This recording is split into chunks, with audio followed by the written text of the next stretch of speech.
आप लोग का स्वागत अभिनंदन है प्रेस क्लब रांची में। और लोक अधिकार पार्टी आगामी लोकसभा चुनाव में 14 लोकसभा सीटों पर चुनाव लड़ी थी, जिसमें से 2 रिजेक्ट हो गया था और 12 लोकसभा में हम लोगों ने चुनाव लड़ा। जनता का भरपूर प्यार मिला, समर्थन मिला और हम लोगों ने इस बार विधानसभा की पूरा का पूरा 86 विधानसभा चुनाव की सीटों पर चुनाव लड़ेंगे।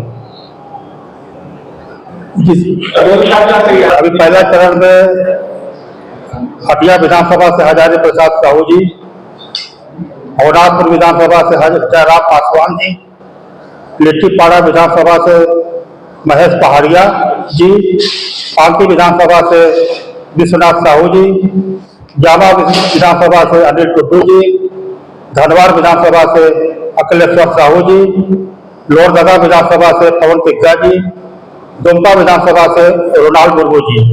आज जो है 8 प्रत्याशियों के नाम की घोषणा की जा रही है और शेष जो है जल्द से जल्द हम लोग सूची जारी कर देंगे। कितने सीटों पर आपका चुनाव लड़ेगा? झारखंड के पूरे 85 विधान सीटों पर हम लोग चुनाव लड़ेंगे और दमदारी के साथ लड़ेंगे।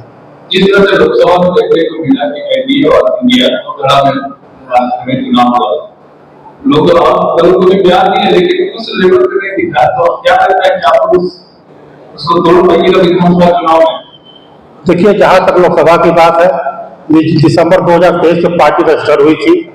अभी झारखंड में मेरा कोई संगठन भी खड़ा नहीं था उस प्रकार से। मार्च अप्रैल में हम लोगों ने सिंबल ले लिया और अप्रैल में भी हम लोग चुनाव लड़ गए।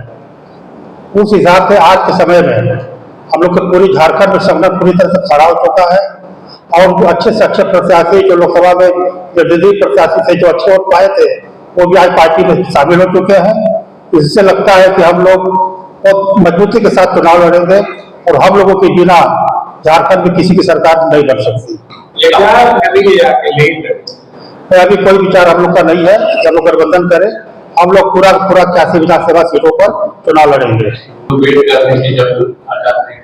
इसी में कहा विधानसभा चुनाव चाहते तो 31 विधानसभा कर सकते थे। 8-10 चरणों में हम लोग धीरे धीरे और लोगों का पार्टियों का देखकर हम लोग धीरे धीरे घोषणा करते जाएंगे। पार्टी का सर्वसम्मति से यह निर्णय है कि झारखंड के सभी 81 विधानसभा सीटों पर चुनाव लड़ेंगे। आज उम्मीदवारों की पहली सूची जारी हो रही है, जिसमें सिर्फ 8 उम्मीदवार का घोषणा किया जा रहा है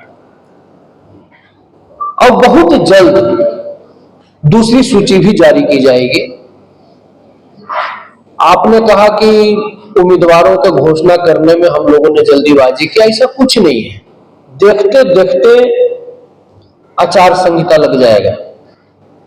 8 अक्टूबर को जम्मू कश्मीर और हरियाणा का चुनाव परिणाम आने के बाद या हो सकता है उसका पहले ही झारखंड में आचार संहिता लग जाएगा। तो हम बहुत जल्दी में नहीं है और चूंकि हमको कई चरणों में 81 विधानसभा का उम्मीदवार घोषणा करना है, तो आज हम लोगों ने श्री गणेश किया है, शुरुआत की है।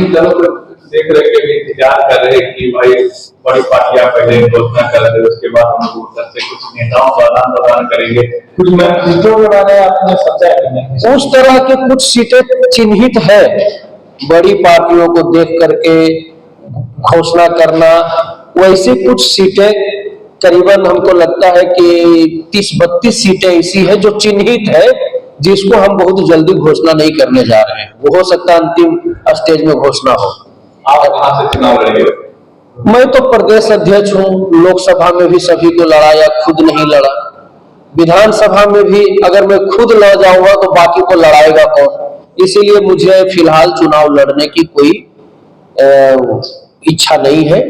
संगठन को खड़ा करना हमारी पहली प्राथमिकता। पार्टी क्या मुख्य मुद्दा हमारा ये है, जो 75 साल में किसी ने नहीं किया, लोक हित अधिकार पार्टी वह काम करना चाहती है। जैसे गरीब घर में भी प्रतिभावान बच्चे जन्म लेते हैं, गरीब घर में भी ऐसे कई बेटा बेटी मिलेगा जो पढ़ने में बहुत तेज है, इंजीनियर बनना चाहता है, डॉक्टर बनना चाहता है, लेकिन उनके माता पिता पढ़ाने में सक्षम नहीं है। तो सरकार को चाहिए कि सरकारी खर्चे पर वैसे प्रतिभावान बेटा बेटियों को पढ़ाए। तो यह हमारा पहला मुद्दा है, निःशुल्क शिक्षा। कई गरीब परिवार में ऐसे लोग भी हैं जो बड़े बीमारी के शिकार हो जाते हैं, पैसे के अभाव में इलाज नहीं करा पाते और समय से पहले मृत्यु के शिकार हो जाते हैं, उनके बच्चे अनाथ हो जाते हैं। और ये बहुत ज्यादा संख्या में नहीं होता है, बहुत कम संख्या में ऐसे लोग होते हैं। क्या सरकार ऐसे लोगों को सरकारी खर्चे पर इलाज करके एक परिवार को नहीं बचा सकती है? लेकिन 75 साल में किसी ने नहीं सोचा, इसलिए निःशुल्क चिकित्सा भी हमारी दूसरी प्राथमिकता है। पहली प्राथमिकता निःशुल्क शिक्षा और दूसरी प्राथमिकता निःशुल्क चिकित्सा। तीसरी प्राथमिकता, वोटर के वोट से जीतने वाले लोग जिंदगी भर पेंशन उठाते हैं। कोई एक बार भी विधायक बन जाता है, जिंदगी भर उनको सरकार पेंशन देती है। कोई एक बार भी सांसद बन जाता है, जिंदगी भर सरकार उनको पेंशन देती है। तो वोटर के वोट से जीतने वालों को पेंशन, तो वोटरों को वोटर पेंशन क्यों नहीं?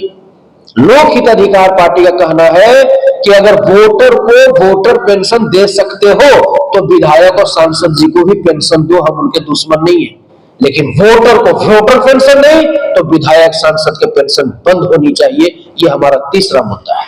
चौथा मुद्दा जिसको लेकर के कल हम राजभवन के समक्ष महाधरना पर बैठने जा रहे हैं, गरीब गुरुआ लोग 5 रुपए डेली, 10 रुपए डेली, 50 रुपया, 100 रुपया महीना करके जमा किए नॉन बैंकिंग कंपनियों में कि बेटियां बड़ी होगी तो ब्याह करने का काम आ जाएगा।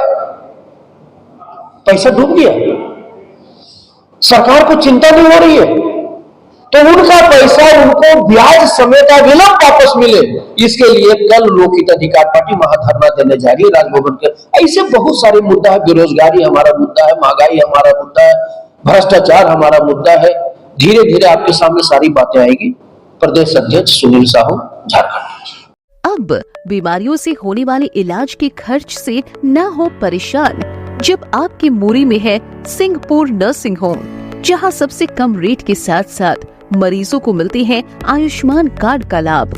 आपको सिंहपुर नर्सिंग होम मुरी में मिलेंगे child specialist, cardiologist, gynaecologist, orthopaedics, neurologist और फिजिशियन के साथ सभी प्रकार के डॉक्टर्स की experience teams, normal delivery, operation delivery, caesarean delivery, ortho surgery, advanced laparoscopic surgery, euro surgery facilities के साथ ऑपरेशन थिएटर, 24 घंटे emergency ward, ICU, labour room, medical specialist, general ward, laboratory, hospital dispensary, parking lot और भी कई प्रकार की सुविधा। क्योंकि आपका अच्छा स्वास्थ्य और खुशहाली ही सब कुछ है, तो आज ही अपने अच्छे स्वास्थ्य के लिए संपर्क करें 9431277155। एड्रेस सिंहपुर, छोटा मुरी, मुरी, रांची, झारखंड 835101।